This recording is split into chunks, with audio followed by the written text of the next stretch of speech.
오늘 주님의 교회 계획 24번째 시간, 제목은 구원받은 사람만 회원이 돼야 된다. 그래서 좋은 교회의 특징, 두 번째 특징을 여러분에게 말씀드리도록 하겠습니다. 우리가 이제 지난 2주에 걸쳐서 데이비 클라우드 그 선교사님이 지은 제자 삼는 교회, 주님의 재림 때까지 이 세상에 존재하는 교회라고 하는 책이 511쪽이에요. 그래서 제가 그걸 구입할 수가 없어서 인터넷에 들어가서 PDF 파일로 구입을 했습니다. 그래서 PDF 파일로, 이 책이 이렇게 두꺼우니까 그래서 갖고 있을 수도 없고 또 주문하기도 어렵고 해서 그 파일로 이제 주문을 해서 이제 읽고 있습니다. 거기서 제자 삼는 교회라고 하는 거를 클라우드 이제 선교사님이 이제 강조를 하고 있어요. 그래서 구원받은 사람은 제자가 되어야 된다. 제자는 예수님만을 스승으로 모시고 예수님이 원하시는 생각하고 예수님이 원하시는 행동을 하고 이런 사람을 제자라고 이야기한다. 그래서 예수님을 스승으로 모시고 그분이 원하는 모든 것을 따라가는 사람이 제자다. 이런 사람이 넘치는 교회가 신약교회가 될 수 있다.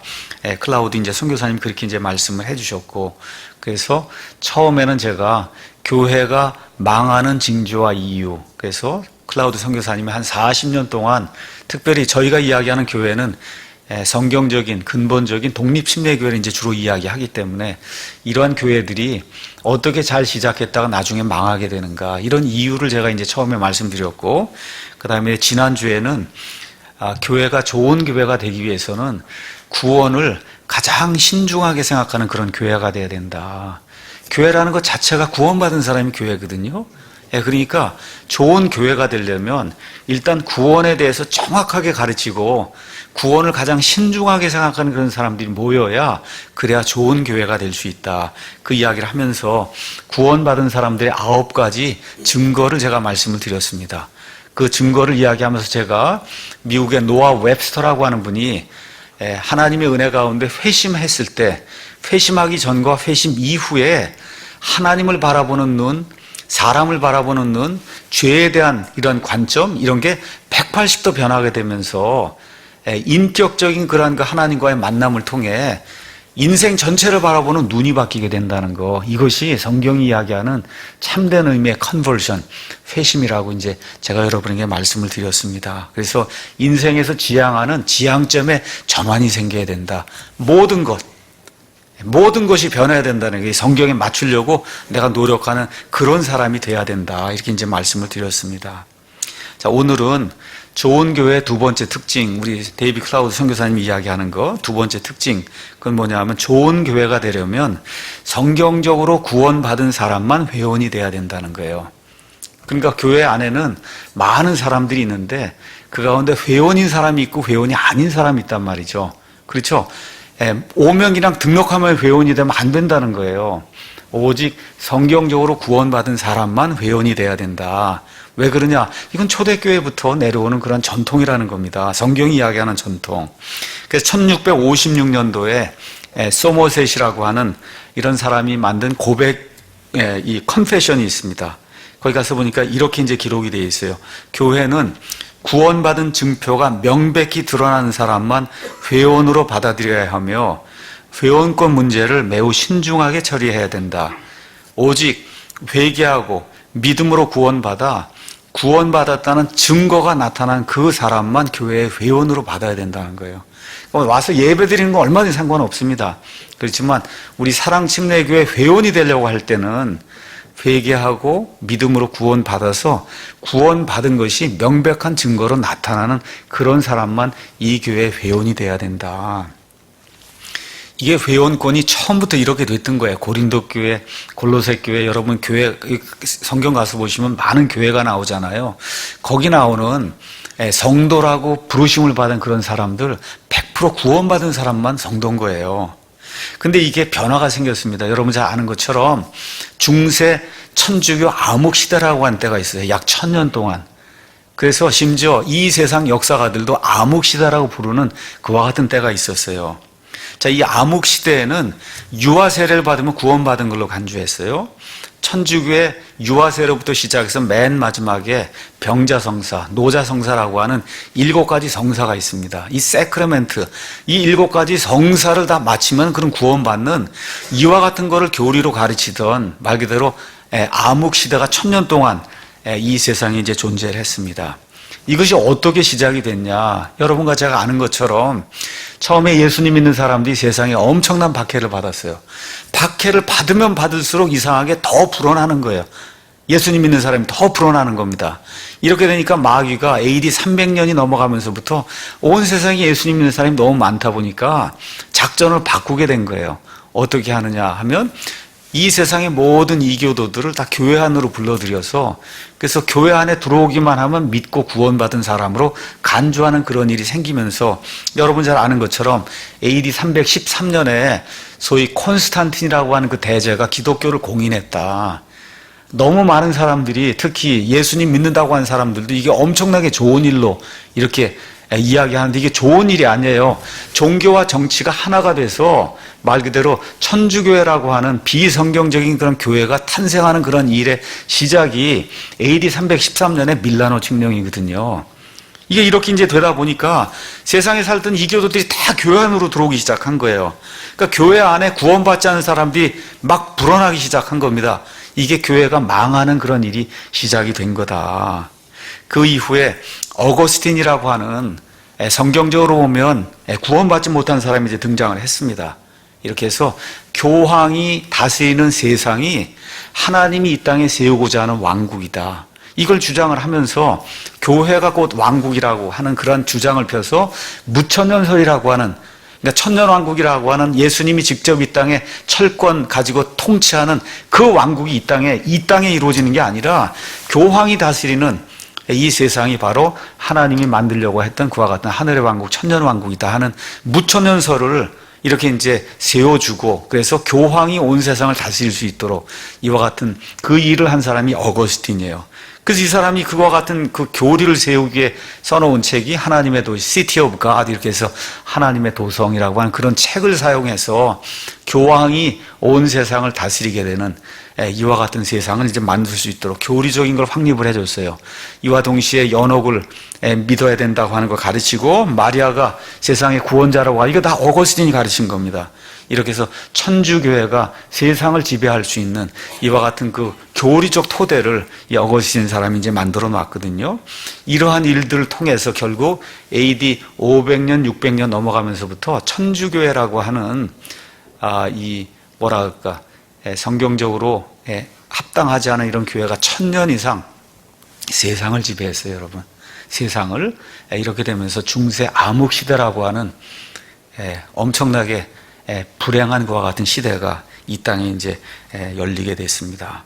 자, 이런 가운데 이 사람들이 교인을 만들고 구원받은 사람 만들기 위해서 사용한 그런 제도가 유아세례입니다. 그래서 영국 국교의 성공회 사제가 유아세례를 이렇게 할 때 그 기도문이 이렇게 돼 있어요.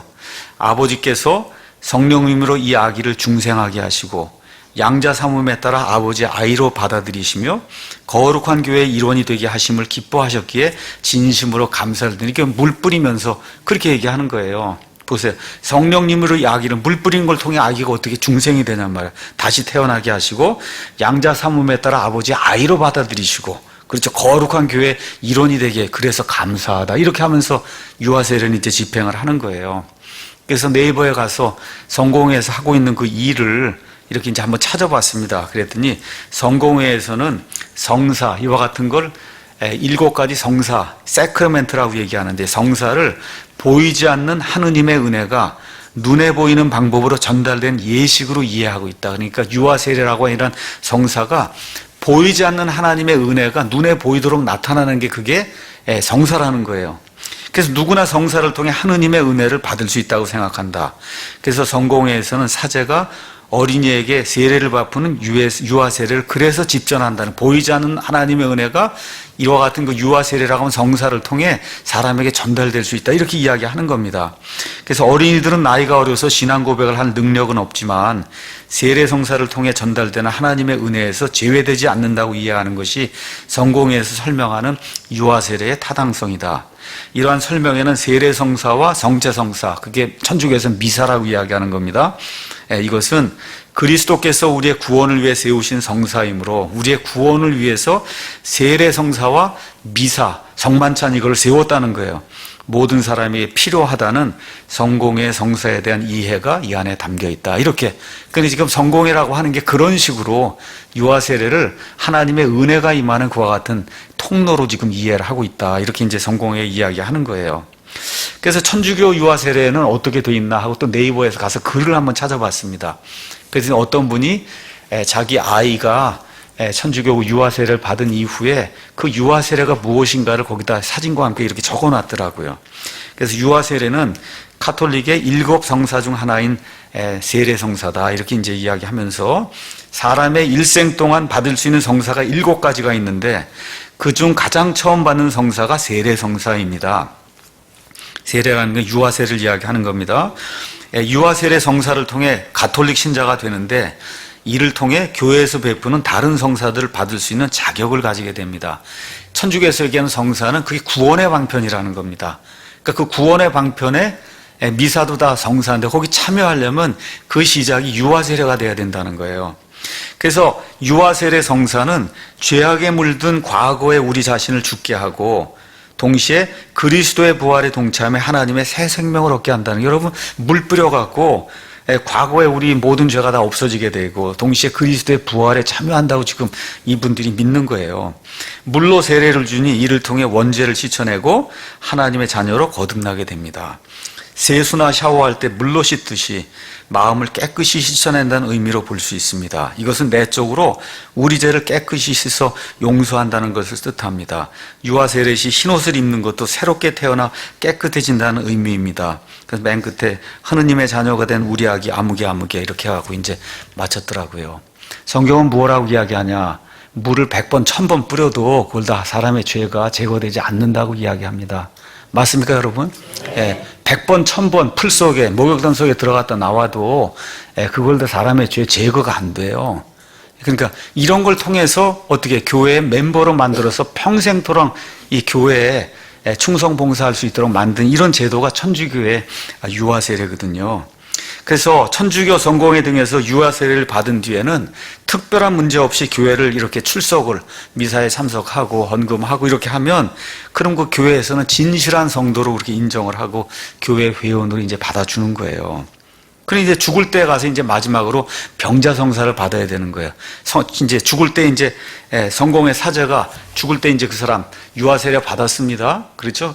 중생, 거듭남의 체험 이런 거 전혀 없는 가운데 그저 교회 열심히 다니고 돈 내고 이렇게 미사에 참석하고 이렇게 하면 죽을 때 가서 성공의 사제가 이렇게 기도하는 거예요. 아버지께서 우리 형제의 혼을 취하시기를 기뻐하셨으므로 예수 그리스도를 통해 부활하여 영원한 생명을 얻으리라는 소망 속에서 이제 우리가 그의 몸을 땅에 묻습니다. 이렇게 이야기하는 거예요. 그러니까 말 그대로 구원이 교회가 주는 그런 구원이 되고 마는 거예요. 시작부터 교회가 주고 끝날 때까지 해서 죽을 때까지 그 일생을 교회가 주관해서 이 구원을 받게 하고 구원을 끝까지 유지해주는 이러한 거, 이걸 통해서 교회의 멤버가 되는 이런 방식의 이러한 그 뭐라 그럴까 교회의 관행 이런 것은 성경이 이야기하지 않는 거다. 그래서 데이비 클라우드가 이야기합니다. 유아 세례부터 시작해서 장래에 이르기까지 이러한 전체 과정을 통해 이런 모든 것들을 시행하면 내가 구원받았을 것이라고 이게 착각하는 거, 이걸 통해 교회가 부패하게 된다. 그러니까 지금도 유럽의 많은 사람들, 독일 이런 데 다 10분의 1을 그저 무조건 월급에서 떼어내요. 그 떼어내야만 나중에 죽을 자리가 마련이 되는 거예요. 교회에서 무덤도 주고 뭐도 하고 이런 자리가 마련이 되기 때문에 그 일을 하면은 그럼 어떻게 본인은 구원받은 걸로 착각을 한다는 거죠. 이런 식의 회원권은 그것은 성경에 없는 그러한 교회 회원권이다. 제가 조나단 에드워즈 이제 이야기를 하도록 하겠습니다. 우리가 이제 청교도들 1600년, 1700년 이렇게 넘어가면서 청교도라고 하는 그런 무리가 생겨났어요. 그러니까 이제 영국 국교회가 이제 타락을 하고 하다 보니까 그래서 퓨리탄은 퓨어라는 단어에서 나온 거예요. 우리가 좀 순수하게 하나님 말씀을 좀 믿어봐야 되지 않겠느냐. 이렇게 그 주장하는 사람들이 퓨리탄이에요. 퓨리탄. 이 퓨리탄 그 파더들이 이제 미국에 넘어가서 메이플라워를 타고 넘어가서 미국을 개척 이런 사람들이 이제 퓨리탄이에요. 그러니까 얼마나 깨끗하게 살려고 노력했는지 알 수가 없어요. 이 청교도들. 이 청교도 중에 유명한 사람이 뭐 예를 들면 여러분 존 오웬이라는 사람도 있고 우리가 가장 친숙하게 아는 사람이 조나단 에드워즈예요. 미국의 대각성 이 부흥운동을 일으켰던. 근데 조나단 에드워즈 당시에 이 청교도들은 교회 회원권을 대단히 중요하게 이제 생각을 했어요. 주의 만찬 아주 중요하게 여겼고 또 세례를 아주 중요하게 여겼어요.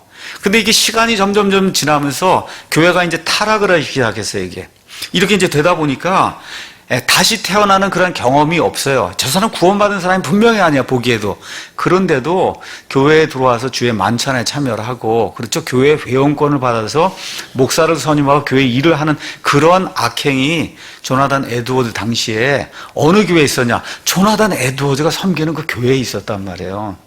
그래서 조나단 에드워즈가 어느 교회를 섬겼냐면 노스햄턴이라고 하는 그런 교회를 얼마 동안 섬겼냐? 23년 동안 목회를 했어요. 23년.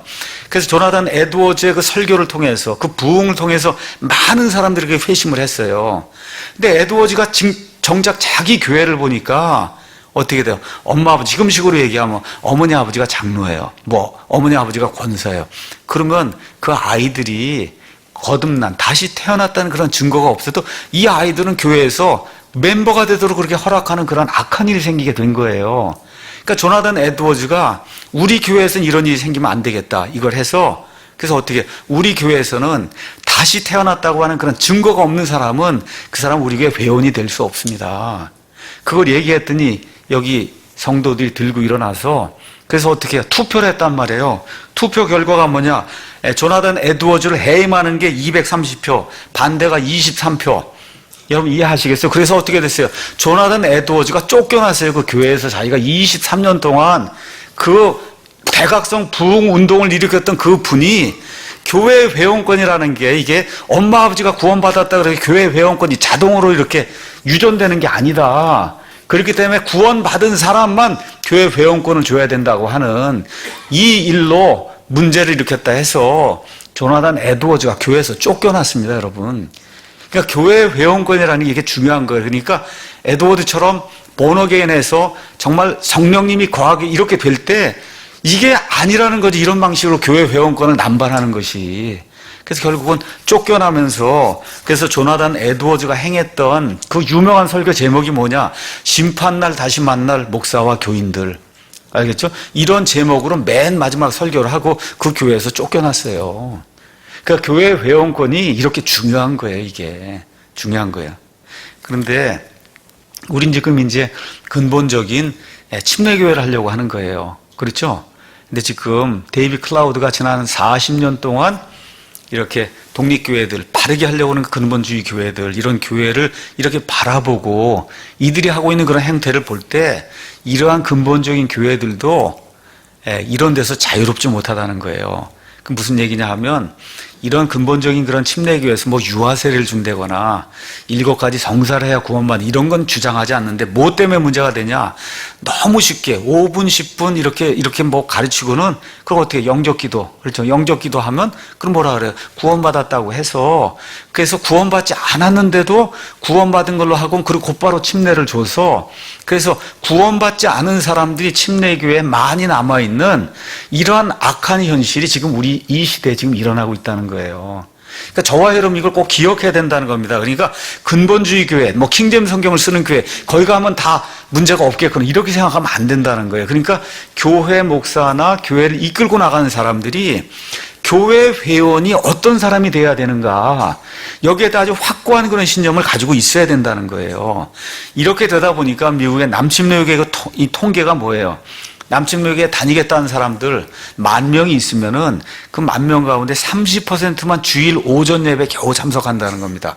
30%. 그 외에 나머지 12% 정도만 교회 여러 가지 행사, 교회가 해야 될 그런 일에는 10,000명 중 10명 중에 1명만 실제 회원으로서 해야 될 그런 일들을 한다는 거죠. 그렇죠? 이게 문제가 된다는 거예요. 우리 교회 같으면 제가 이제 이렇게 문자를 보내는 그런 사람이 월요일날 보내는 한 600명 정도 되는데 우리 교회 주일날 참석하는 사람이 한 550명 정도 돼요. 그러니까 그래도 거의 다 지금 참석을 하고 있는 거잖아요. 그 퍼센티지가 99% 100% 가면 좋은 거예요, 이게. 그렇죠? 우리 교회 멤버를 좀 해야 되겠다고 하시는 분이 주일에 다 참석하고, 그렇죠? 가능하면 금요 예배도 참석하고 이렇게 해서 교회 회원으로서 자기의 권리와 의무를 다하는 그런 사람이 많이 늘어나야 그래야 좋은 교회가 될 수 있다는 거예요. 좋은 교회. 이걸 저와 여러분 꼭 기억해야 됩니다. 얼마 전에 한 침례교 원로 목사님 우리 교회 이제 방문하셨어요. 그래서 그 목사님하고 이제 이야기하다 보니까 인천 시내에서 교회를 찾으러 이제 많이 돌아다녔다. 본인이 몇십 년 동안 이제 침례교회 이렇게 집사님으로도 섬기고 또 이렇게 목회자로도 섬기고 이렇게 이제 했는데 그 말씀이 뭐냐? 말만 침례교회지 실제 가서 보면 침례교회다운 침례교회가 없다는 거예요. 여러분, 우리 교회가 그러한 명성을 받으면 안 되잖아요. 사랑 침례교회 가봤더니 이거 말만 침례교회지 가보니까 아니더라. 이건 말이 안 되잖아요. 그렇지 않습니까? 근데 어떻게 하다 보니까 제가 보니까 우리 교회가 인천에서 가장 큰 침례교회가 됐어요. 어떻게 하다 보니까 우리가 겨우 이제 500명, 550명 모이는데 어떻게 하다 보니 우리 교회가 인천에서 가장 큰 침례교회가 된 거예요.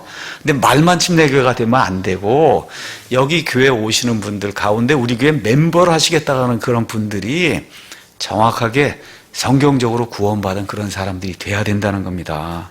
예. 그래서 이런 현상, 침례교회라고 하는데 침례교회가 아닌 거, 또 가보니까 구원받지 못한 사람이 이렇게 득실되는 거, 이런 현상이 미국의 근본적인 독립교회 안에도 지금 굉장히 확산이 돼 있다는 거. 그럼 어떻게 해야 돼? 우리가 주의를 기울여서 우리는 그런 교회가 되면 안 되겠다고 작정을 하고, 그래서 저도 이제 그 책을 읽고 제가 반성도 하고 그러고서 이거를 어떻게 하든지 순수한 그런 교회를 만들기 위해서 제가 다시 한번 심기일전하는 그런 기회를 지금 삼고 있는 거예요. 다시 제가 말씀드릴게요. 우리 교회는 하나님의 말씀을 사랑하면서 또 동시에 순수한 회원권을 유지하기 위해 몸부림을 쳐야 돼요, 여러분. 이 교회 멤버가 된다는 거 아무나 되는 게 아니에요. 구원받았다는 그런 증표가 나타나야 된다는 겁니다. 이런 사람이 모여야, 그렇죠, 좋은 교회를 할 수 있는 거예요. 맞습니까, 여러분? 자, 그러면 교회 회원권을 가지려면 성경에 어떤 사람이 회원이 될 수 있느냐, 그 회원권의 표준을 사도행전 2장 41절에서 47절 말씀을 통해 여러분에게 이제 말씀드리도록 하겠습니다. 자, 그럼 우리 교회 회원이 되려고 하면 두 가지 방법에서 될 수 있는 거예요. 하나는 구원 고백을 하고 그 이후에 침례를 받으면 우리 교회에서, 그러면 우리 교회 멤버가 될 수 있는 거예요. 그렇죠? 두 번째는 다른 교회에서 이미 구원받았어요. 그래서 같은 믿음을 갖게 됐어요. 그걸 고백을 하면 이미 침례를 받고 다 했으면 그러면 우리 교회 멤버가, 두 가지 방법으로 우리 교회 멤버가 될 수 있는 겁니다. 자, 그럼 먼저 우리 교회 안에서 고백하고 그 다음에 침례받는 경우가 대다수기 때문에, 자, 그러면 어떤 사람이 될 수 있냐? 첫 번째, 구원 간증이 확실해야 된다는 거예요. 구원 간증. 근데 그 구원의 간증은 얼마든지 미사여구를 통해 내가 구원받았습니다 얘기할 수 있거든요. 그래서 다시 한번 강조하는 게 뭐냐? 자신의 구원 간증을 지지하는 변화된 삶이 나타났다는 것이 자기 남편의, 자기 자녀들의, 자기 부인에 의해 아니면 주변 성도들이 보니까 아우 저 사람 정말 변했습니다 하는 이러한 간증이 나타나야 그래야 확실한 그런 구원이다. 그래서 사도행전 2장 41절에 47절 가서 보시면 예루살렘에 처음으로 교회가 형성되는 그런 내용이 기록이 돼 있어요. 어떤 일이 생겼냐? 확실한 회심. 그 회심이 무엇으로 나타났어요?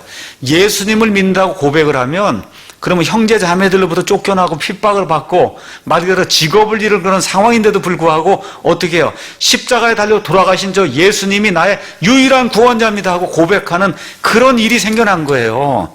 그렇죠? 그걸 통해 저 사람의 삶이 지금까지 있던 그 유대교를 떠나서 예수님 그 십자가 그 하나로 내가 만족한다고 하는 그런 삶으로 나타났다는 겁니다, 이게. 그렇죠? 이렇게 된 사람들이 예루살렘 교회를 형성하게 됐다는 거예요. 그래서 다시 말씀드려요. 변화된 삶이라고 이야기할 때 무죄한 삶을 살라는 얘기가 아니에요. 저도 지금도 죄를 짓고 있고 여러분도 마찬가지 죄를 짓고 있어요. 그런데 어떤 것이 있어야 되냐 하면 인생을 바라보는 그 지향점, 이 인생관이 바뀌어야 된다는 겁니다. 그래서 조그만 죄에도 자꾸 민감해지고 그래서 예수님에 대한 그와 같은 그 열정과 사랑이 나타난 그 모습이 보여야 된다. 이런 사람이 확실히 구원받은 거다. 말로만 고백하는 사람은 회원으로 받을 수가 없습니다. 말로 고백을 하는데 여전히 음행하고 간음하고 여전히 마약하고 동성애하고 강도질하고 도둑질하고 우상숭배하고 그러면 어떻게 회원이 될 수 있겠어요? 안 되지 않습니까? 한번 가서 읽어보겠습니다. 고린도전서 5장 11절 가서 보니까 사도 바울이 이야기하는 거예요. 5장 11절 10절부터 읽는 게 이제 좋겠네요. 내가 음행하는 자들과 사귀지 말라고 서신에서 너에게 썼으나 이 말은 이 세상에 음행하는 자들이나 탐욕을 부리는 자들이나 강탈하는 자들이나 우상숭배자들과 전혀 함께하지 말라는 것이 아니니 만일 그리하려면 너희가 반드시 세상 밖으로 나가야 하리라. 여러분 세븐일레븐 여러분 이마트 어디 홈플러스 가고 그러면 그 안에 음행하는 자도 있고 탐욕 부리는 자도 있고 다 있단 말이에요. 거기 물건 팔고 하는 그런 사람들이. 그런 사람들하고 전혀 사귀지 말라 그러면 그럼 어떻게 먹고 사는 것도 못 하는 거예요. 그러니까 그런 거 하지 말라는 말이 아니다. 그렇죠?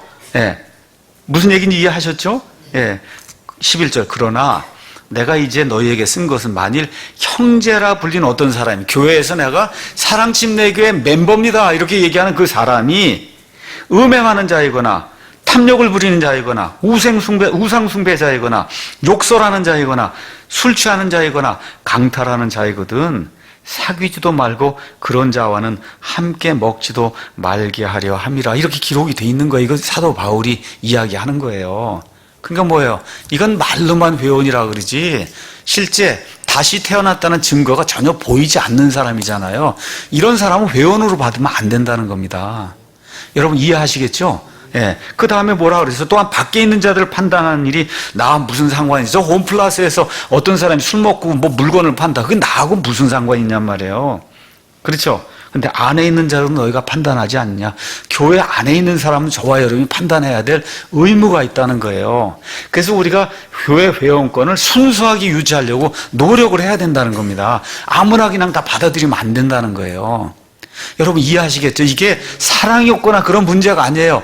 저와 여러분이 순수함을 지키면서 여기 클라우드가 쓴 것처럼 예수님 재림 때까지 존재하는 그런 교회, 공중에 나팔 소리 들릴 때까지 이 땅에 존재하는 교회 우리가 하고 싶은 거 아니에요. 그걸 하기 위해서는 회원권을 순수하게 우리가 유지를 해야 된다는 거예요. 회원권. 자, 그럼 그 다음에 뭐가 있으냐? 성경적으로 침례받은 사람만 우리 교회 멤버가 되는 겁니다. 사도행전 2장 41절에 있는 것처럼 로마서 6장에 나와 있는 것처럼 성경의 침례는 예수님의 구원 사역을 그림으로 상징적으로 잘 보여주는 거예요. 성경 기록대로 그분께서 우리의 죄들로 인해 어떻게 죽으셨다가 이렇게 묻히셨다가 어떻게 성경 기록대로 다시 이렇게 부활하잖아요. 그렇지 예수님이 그거를 그림으로 보여주는 그 언어가 침례잖아요. 그렇기 때문에 반드시 물속에 들어가서 내 옛사람이 죽었다가 그렇죠 묻혔다가 그래서 새 사람으로 다시 일어났다고 하는 이런 그림의 언어가 이렇게 표현되는 그런 방식으로 물속에 잠겨서 죽었다가 다시 태어나는 이와 같은 일이 있는 침수례, 물속에 반드시 잠기는 이 침수례를 받아야만 성경적으로 합당한 그런 침례를 받았다. 우리가 이제 그렇게 이야기하는 겁니다. 자, 그 다음에 구원받기 전에 침례는 100번, 1000번 받아도 그거 의미가 없는 거예요. 구원받기 전에 침례는 구원받은 이후에 예수님이 나의 구원자십니다 하고 하나님의 천사들과 마귀의 천사들과 세상 모든 사람들과 교인들 앞에서 나는 예수님과 함께 죽었다가 묻혔다가 예수님과 함께 다시 부활했습니다 하는 걸 증언하는 그와 같은 이 규례가 예수님께서 우리에게 주신 침례라고 하는 그런 규례예요. 그러니까 구원받기 전에 그건 1000번 해도 그거는 소용이 없는 거다. 그 다음에 이제 세 번째는 비성경적인 교회에서 주는 침례는 무효입니다. 지금까지 제가 이런 것들을 별로 이렇게 강조를 안 하고 어디서든 구원받고 침례받았습니다 하면 특별히 없는 한 이렇게 구원받은 걸로 해서 우리 교회 이제 멤버로 이제 삼았습니다. 근데 이제부터는 그렇게 이제 할 수가 없어요. 그러니까 예를 들어 구원의 안전보장을 믿지 않는 오순절 교회에서 내가 구원받고 침례받았다. 이제는 우리 교회 멤버로 그렇게 받을 수가 없어요. 왜 그러냐? 오순절 교회는 어떤 거예요? 구원을 잃어버린다는 걸 가르친다면 구원의 영원한 안전보장을 가르치지 않고, 그렇죠? 그게 온전한 구원이라고 우리가 볼 수가 없기 때문에 이제 그런 방식으로 침례받은 것은 우리가 다시 한번 설명을 하고 이것은 성경적으로 옳지 않기 때문에 그래서 우리 교회 멤버가 되려고 하면 다시 침례 받으셔야 됩니다. 그래서 침례를 지금까지 조금 좀 가볍게 생각하고 우리가 이제 침례교회를 했습니다. 근데 이제는 침례를 주기 전에 그 사람이 어떤 사람인가, 변화된 삶이 있는가, 이런 모든 것들을 확실히 점검을 하고 그 위에 이제 침례를 주려고 그래요. 그래서 이런 과정을 거쳐서, 다시 말해 침례를 받고 싶다고 해서 주는 것이 아니라 구원받은 사람으로 해서 증표가 나타나는 그 일이 확인이 될 때 그 일을 통해서 우리가 이 일을 해야 되겠다. 그래서 이제 내년에는 우리 교회에 이제 권징위원회가 있는데 이런 권징위원회를 좀 회원위원회라든지 멤버십 이런 그 위원회로 이제 바꾸든지 이렇게 해서, 그래서 내년부터는 침례받고 우리 교회 멤버가 되려고 할 때 반드시 그 위원회에 가서 자기의 믿음 고백을 하고 이렇게 해서 모든 것이 정말 성경적으로 맞는가 보고 이렇게 해서 내년부터는 침례도 주고 그 다음에 이 구원 우리 교회 멤버십도 이제 주고 하는 그런 절차를 내년부터 이제 거치려고 합니다. 자, 그 다음에 이제 회원이 되려고 하면 다 이제 구원 간증했습니다. 그렇죠? 그 다음에 성경적으로 침례받았어요. 그 다음에 신실한 성도로서의 의무와 책임을 다 해야 된다는 거죠. 교회 출석, 레귤러하게, 정기적으로 하고, 또 교회가 유지가 되기 위해서는 재정적인 의무도 져야 되거든요. 그러니까 이런 모든 것들, 신실하게 하는 그런 사람이 우리 교회 이제 멤버가 될 수 있습니다. 마지막으로 뭐가 있냐면 교회 교리에 동의해야 돼요. 우리가 믿는 교리에 동의가 안 되면 모든 조건이 맞아도 우리 교회 멤버가 될 수 없는 겁니다. 그래서 그걸 위해서 우리가 저 뒤에 가서 보시면 우리의 믿음과 약속이라고 하는 우리 교회 헌법이 있습니다. 그렇죠? 그러니까 그것대로 읽어보고, 제가 여러 차례 이야기를 합니다. 제가 여러분의 의사를 존중하기 위해서 집에 가지고 가서 꼭 읽으셔야 됩니다. 근데 그 읽은 거를 내가 일일이 체크할 수 없기 때문에 여러분의 양심에 맡기고 가서 읽으십시오. 이제 그렇게 이야기하거든요. 그래서 신실하게 나오면서도 우리 교회 교리에 동의하지 않으면 그럼 우리 교회 멤버가 될 수 없는 거예요. 우리 교회가 세워진 목적이 뭡니까, 여러분? 여러 가지가 있는데 가장 중요한 목적이 뭐예요? 하나님께서 온전하게 보존해 주신 1611년 영어 킹제임스 성경, 이게 완전한 성경이다. 이 성경을 통해 하나님의 말씀을 신실하게 선포하기 위해서 우리 교회가 세워진 거예요. 맞습니까, 여러분? 그러니까 이게 이해가 안 되면 그럼 우리 교회 멤버가 될 수 없는 거예요. 그러니까 가서 읽어봐야 되는 거예요. 우리 교회가 왜 세워졌고, 우리 교회가 세워진, 많은 교회들이 세워지면 우리 교회는 하나님께서 보존해 주시겠다는 그 약속에 따라 보존된 말씀이 있다는 거. 그렇죠? 이 말씀을 통해 온전한 복음을 선포해야 된다는 거, 아이들을 온전하게 교육시켜야 된다는 거, 이게 우리 교회 이 설립의 제1목적입니다. 이게 이해가 안 되면 그러면 우리 교회 멤버가 될 수 없는 거예요. 그래서 다시 한번 말씀드릴게요. 회원이 아닌 분들도 얼마든지 와서 예배드리고 얼마든지 교제하고 가능한 한 모든 행사에 다 참석해도 아무 문제가 없습니다. 다만 어떤 건 안 되냐? 교회 사무에는 참여할 수가 없어요.